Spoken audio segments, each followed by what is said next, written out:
হ্যাঁ, এখানে অনেকে আছে যাদের আমি চিনি, যারা ছাত্র রাজনীতিতে ভীষণভাবে সক্রিয় ছিল। তারাও কখনো ভাবতে পারবে না যে একটা কলেজের ফাংশন হওয়ার জন্য যে অ্যাকাউন্ট, মানে ধরো আমাদের যেমন আমরা যাকে সোশ্যাল বলতাম, নবীন বরণ বলতাম, সেরম একটা অ্যাকাউন্টে 1.5 কোটি টাকা পাওয়া যাচ্ছে।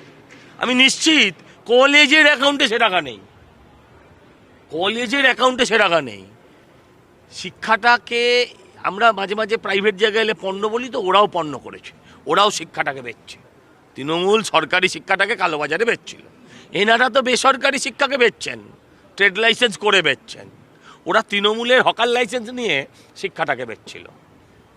1,55,53 লাখ টাকা আমি দিয়েছি, মানে পাস বইটা দিয়েছি, মিথ্যে বলতে পারবে না, স্টিল আছে অ্যাকাউন্টে। ভাবতে পারা যায় সুরেন্দ্রনাথ কলেজ। আপনার 14 পুরুষ কখনো 1 কোটি দেখেছে? এখানে 1 কোটি টাকা হচ্ছে কোর্স ফি হয়। আমি বলছি এটা যদি কমানো হয় তাহলে তো আরও সংখ্যা বাড়বে। আসলে মুশকিল হচ্ছে 1 কোটিতে ওদের যে কটা সিট আছে ভর্তি হয়ে যাচ্ছে। এবার এটা কিনছে কারা?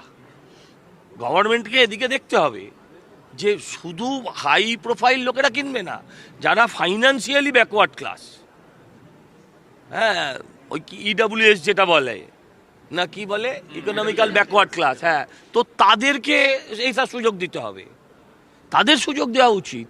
সিট বাড়িয়ে দিক, অন্য রাজ্য থেকে নিয়ে বড় বড় টাকার, সেখানে অনেক টাকা আছে, বাংলার ছেলেরা সস্তায় সুযোগ পাক, এই আবেদন করব, এতে মার্কেট খারাপ হবে না। সেক্ষেত্রে কি সরকারি প্রতিষ্ঠানগুলোতে বেশি জোর দেওয়া হবে? হ্যাঁ, সরকারি প্রতিষ্ঠান তো জোর দেওয়া, আমি বলেছি সরকারের সাথে এদের লড়াই হোক, সরকার প্রাইভেটের সাথে লড়ুক, প্রাইভেট সরকারের সাথে লড়ুক। এই যদি হেলদি কোনো কম্পিটিশান হয়, তাহলে competition always create a market. যখন আপনার মোবাইল ফোন 16 টাকা 50 পয়সা ইনকামিং অ্যান্ড আউটগোয়িং ছিল, সেদিন কোম্পানি ফেল ছিল।